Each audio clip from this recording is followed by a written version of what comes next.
Ladies and gentlemen, this is the Encourager.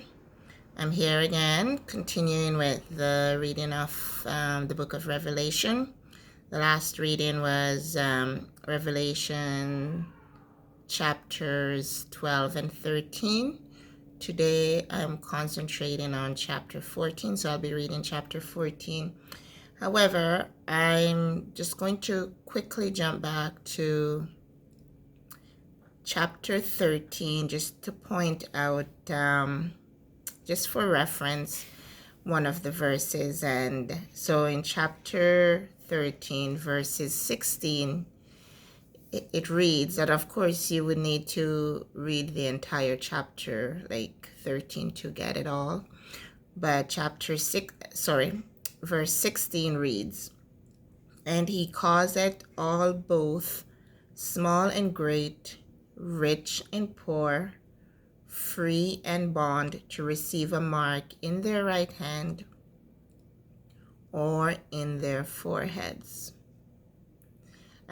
It is important to note that when you're reading the scriptures, that you are being attentive to the words, and if there's a word that you are not sure of the meaning, it is I would say due diligence to look it up, just so you can get a clearer understanding. The word that jumps out at me here in verse 16 is causeth, and of course this is the King James Version, so we're going to break causeth down to the word cause. And I've looked that up in the dictionary, in the Merriam-Webster dictionary. So I've looked up the word cause, and because that is actually the word they're using. Cause all, both great and small, to receive a mark in their hand or forehead. And cause, it is a noun, so it is an action word, right? And here's the definition. A reason for an action or condition. So there is a motive. And further, it says it's something that brings about an effect or a result.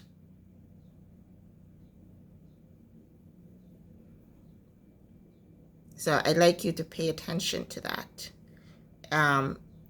Of course, it's a word that has like multiple meanings because it is a noun, but the actual definition I'd like you to hone it to zone in on is a reason for an action or condition.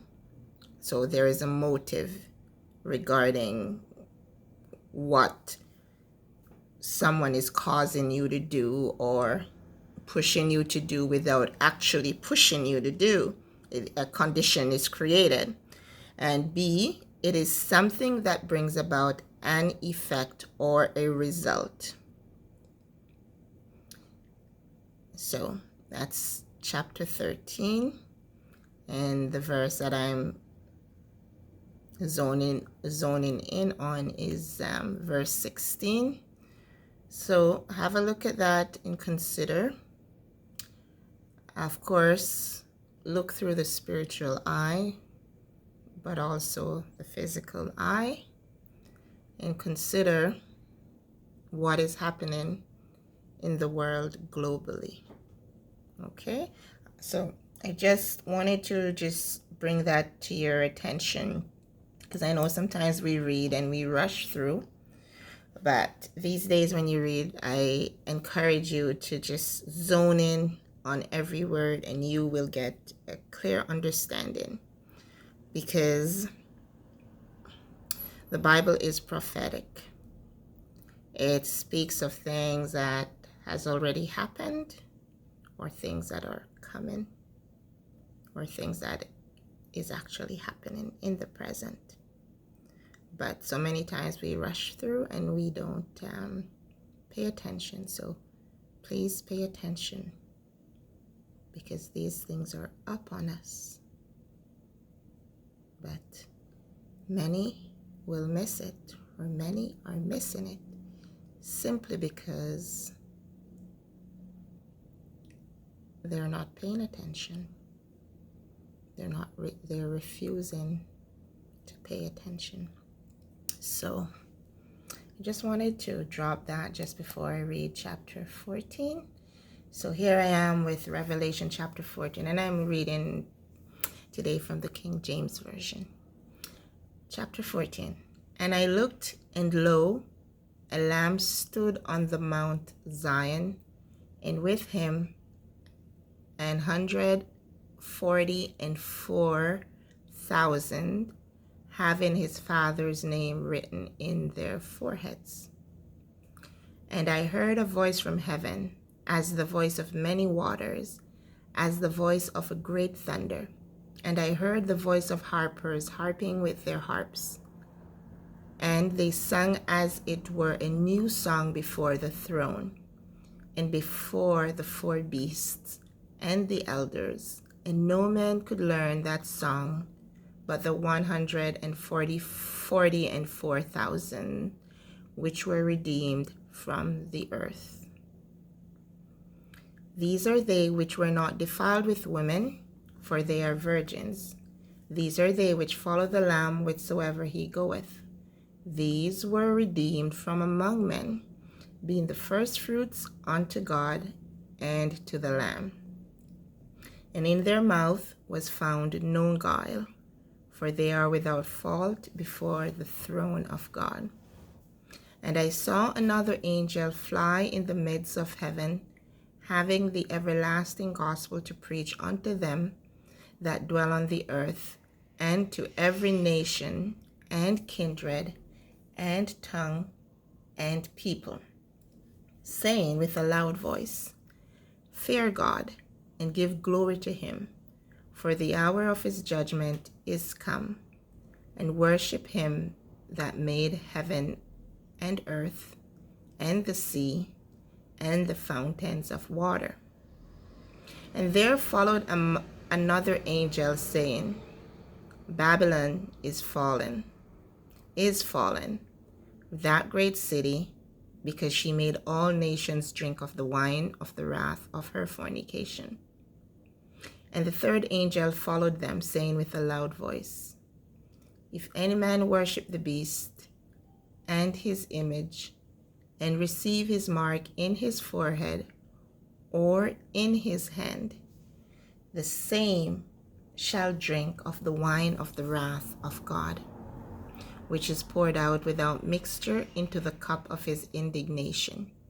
And he shall be tormented with fire and brimstone in the presence of the holy angels and in the presence of the Lamb. And the smoke of their torment ascended up forever and ever, and they have no rest, day nor night, who worship the beast and his image, and whosoever receiveth the mark of his name. Here is patience of the saints. Here are they that keep the commandments of God and the faith of Jesus. And I heard a voice from heaven saying unto me, Write, Blessed are the dead which die in the Lord from henceforth. Yea, saith the Spirit, that they may rest from their labors, and their works do follow them. And I looked, and behold, a white cloud, and upon the cloud one sat like unto the Son of Man, having on his head a golden crown, and in his hand a sharp sickle. And another angel came out of the temple, crying with a loud voice to him that sat on the cloud, Thrust in thy sickle, and reap, for the time is come for thee to reap, for the harvest of the earth is ripe. And he that sat on the cloud thrust in his sickle on the earth, and the earth was reaped. And another angel came out of the temple, which is in heaven, he also having a sharp sickle. And another angel came out from the altar, which had power over fire, and cried with a loud cry to him that had the sharp sickle, saying, Thrust in thy sharp sickle, and gather the clusters of the vine of the earth, for her grapes are ripe. And the angel thrust in the sickle into the earth, and gathered the vine of the earth, and cast it into the great winepress of the wrath of God. And the winepress was trodden without the city, and blood came out of the winepress, even unto the horse bridles, by the space of 1,006 furlongs. So that is the end of chapter 14. So I'm going to stop at chapter 14 today. And just a few words of encouragement. As usual, I encourage you to investigate, explore. This is your world. This is the world you live in. And you know that it impacts you. But also note that there's a spiritual side to it. So as you read the Bible, and I encourage you to read the Bible because it is our instruction manual, and in doing so, you will be aware of what is happening around us. And you will be able to prepare yourself for what is coming. Because stuff's coming. But many will be caught up into the stuff that is coming simply because they're not paying attention. For example, let's call the global emergency that we were thrust into over a year ago. Did you know it was coming? You're in it. You cannot escape it. But it is a door for what is to come. And it's literally around the door. So I encourage you to dive into the Bible. Seek the Lord, because now you can find him if you seek him. Do not stick your head in the sand. I think there's a bird that does that. I'm not sure if I think it's the dodo or the ostrich. Do not stick your head in the sand, because everything that happens in the world will have an effect on you. Now, the way you prepare or prepare will be the determinant factor of if it affects you negatively or positively. So don't be discouraged when you are reading the scriptures. I do understand a lot of people get discouraged because they do not exercise patience when reading, because it will appear to you that the Bible is written in codes, but you can understand it if you approach it with a mind and a heart willing to understand, and understand who the author is, and he will enlighten you.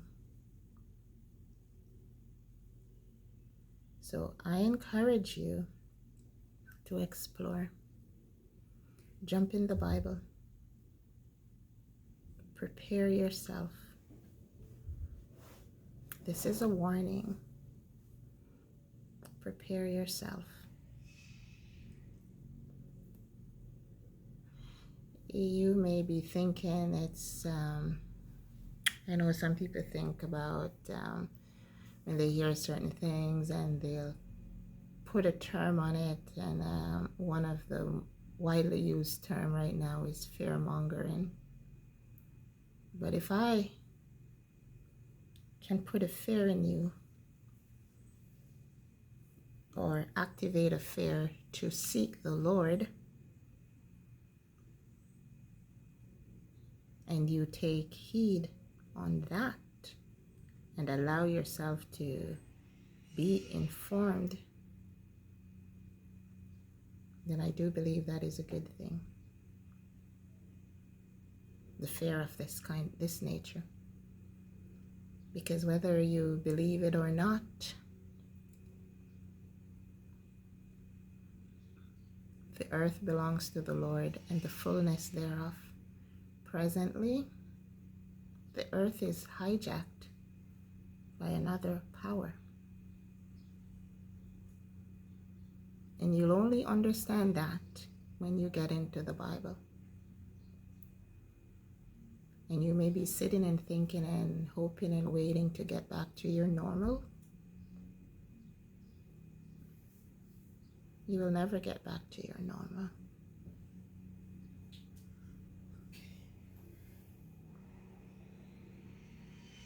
This is a journey. And it is actually even a battle. It is an actual battle. A spiritual battle. And perhaps you've not heard this before. But as you jump into the Bible, you'll see that you are wrestling every day. You are wrestling every day. But it won't be like this forever. But you literally have to jump into the instruction manual to see and understand what I'm actually saying. So I encourage you, pick up the Bible. It is the tool, and there is coming a day when you will not have access to it. It is overlooked now, and it has been overlooked for years.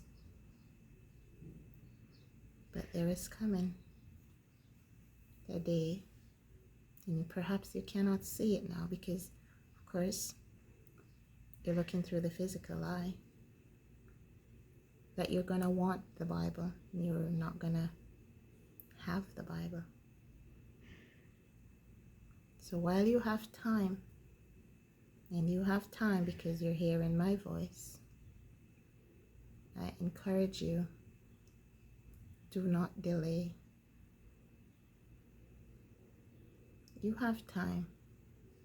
We all have time.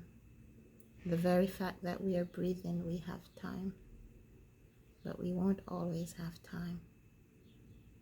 So I encourage you, I'm really encouraging you, jump in the Bible.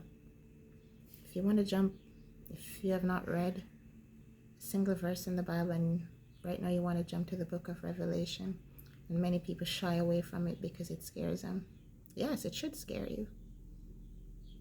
Because these are things that are either already here,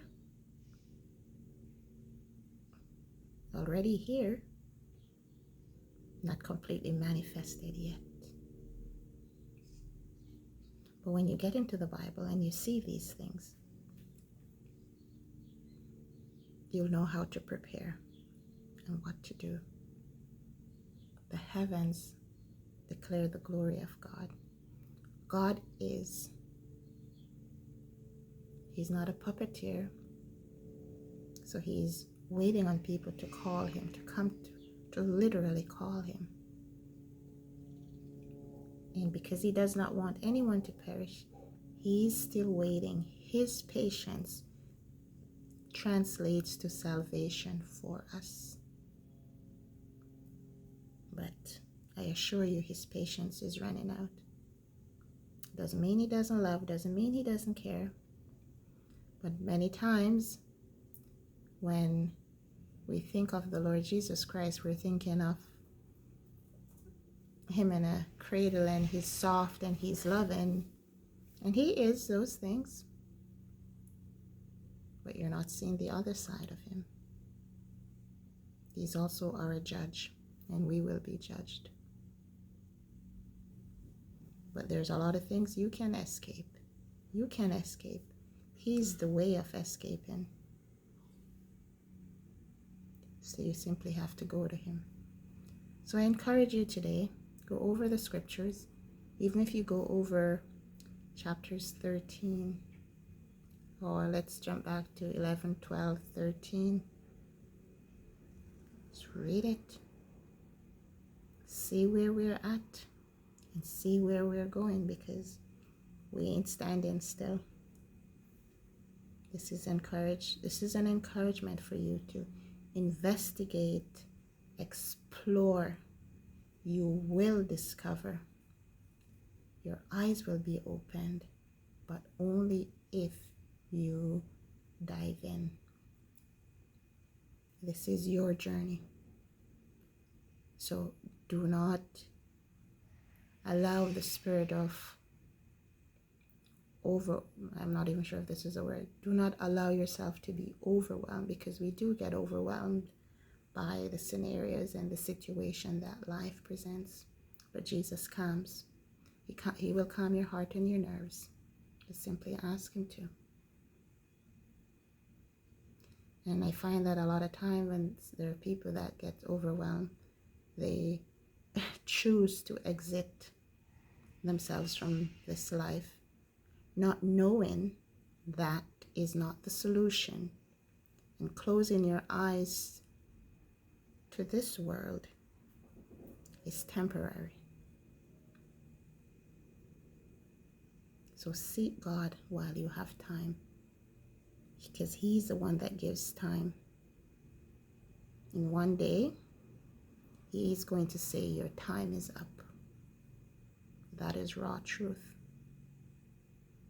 We all have an expiry date when it comes to time.